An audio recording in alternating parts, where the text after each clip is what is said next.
All right, hey everybody.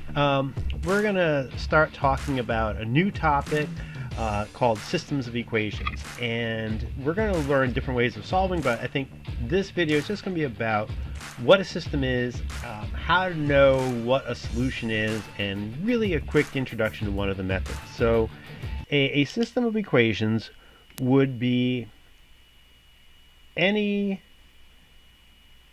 two or more equations, so together they form a system that have two or more variables.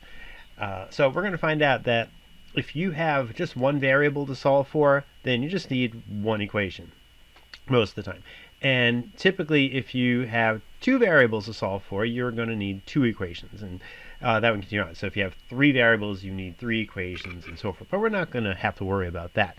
So what I have here is an example of a system of equations. So I've got two equations, I've got two variables, and today what we're just going to talk about is verifying solutions first. So I want to know if a certain pair of numbers is a solution. So a solution to a system would be a pair of numbers, an ordered pair, that would make both equations true. So I'm going to start with this one, and let's say 1 and 5 will be my possible solutions. I don't know if this is right or not.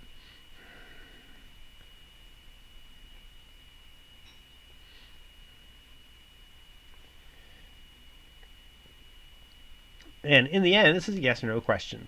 The way I'm going to figure out if it is or it's not is I'm going to take these numbers and I'm going to substitute them into the equation. So the first number, if you recall, is the x-coordinate, and the second number is the y-coordinate. Sometimes they use different letters, and when they do, we would put them in alphabetical order. So if we were to say A's and B's, then the first number would be the A, and the second number would be a B. All right. So to figure out if this is a solution, it's got to make both of the equations true. So I would take the 1 and substitute for x. Actually, I'm going to write the whole system out. I'm going to write the first equation. Put 1 in, substitute 1 for x, and 5 in for the y. And I'm going to simplify this. So I always do my multiplying before I add. So 4 times 5 is 20, and 1 plus 20 is 21, and the two sides come out equal. You can use check marks. I just usually use faces. So far, 1, 5 is a solution. But now I've got to go to the other equation and make sure that 1 and 5 also make that system, that equation true. So here we go. 1 for the x and 5 for the y is negative 13.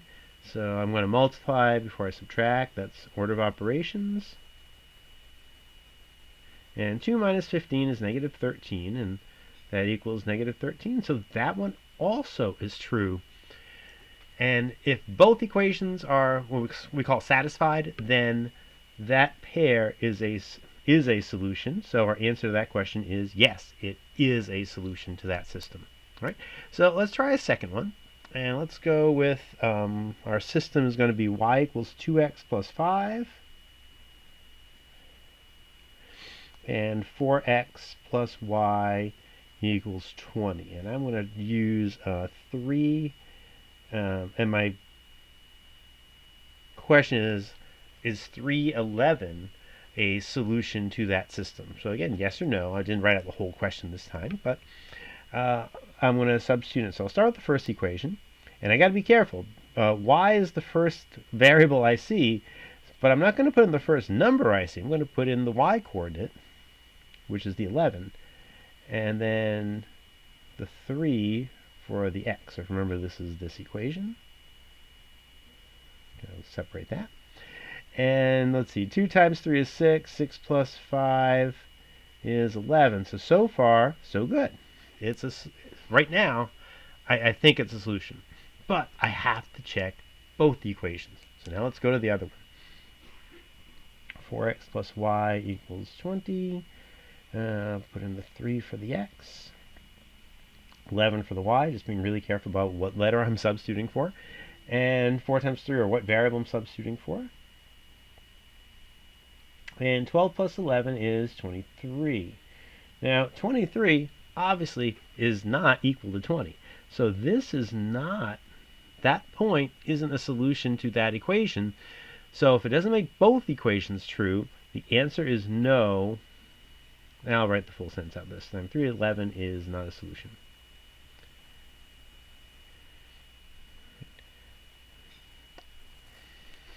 All right. Now the other part that we have to think about are the ways to solve. So if I'm not given the solution, how do I go and find what it is? All right. And the way I do that, there are 3 methods that we're going to talk about. There are probably like 6 or 7 different methods, but we're just going to look at 3. That should get us through just about anything that we would have to deal with. So I'm going to close this off, and we're going to go to our old friend Desmos. And the first method is called the graphing method. And what I'm going to do is I'm going to graph the 2 equations. And that's not what I wanted to do. Okay. So I'm going to graph actually the 2 equations that we had in the first system. So x plus 4y equals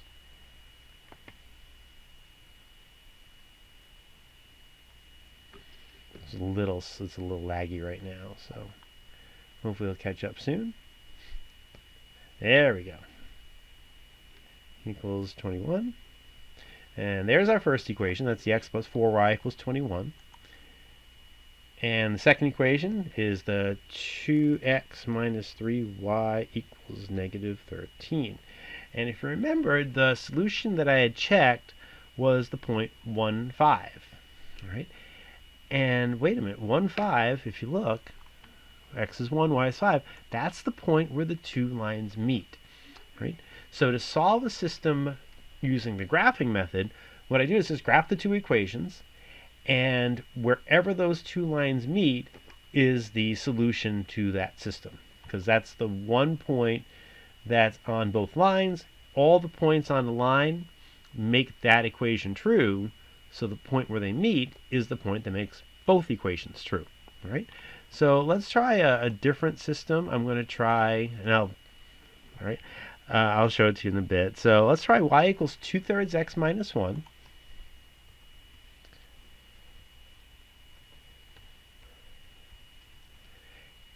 And y equals 2x minus 9. All right? And I'm going through this quickly. This isn't really a lesson on graphing, so I'm not going to show you how to graph these equations. But if I was going to graph y equals 2x minus 9, I'd go find the y-intercept first, which is at 0, negative 9. And if the slope is 2, I would go 2 units up, 1 unit to the right, and I would get a line that looks like that. Right? Now I just got to look and see, okay, where do those 2 lines meet? And they look like they meet right there at 6, 3, and the point 6, 3 is the solution to that equation. Right? So hopefully this is just a quick introduction into solving systems. The other methods that we're going to talk about are going to have their own videos because they're both a little more involved in this. But hopefully this is a good start, and if you have any questions, I'm always glad to help. All right, so thank you much, and have a good night.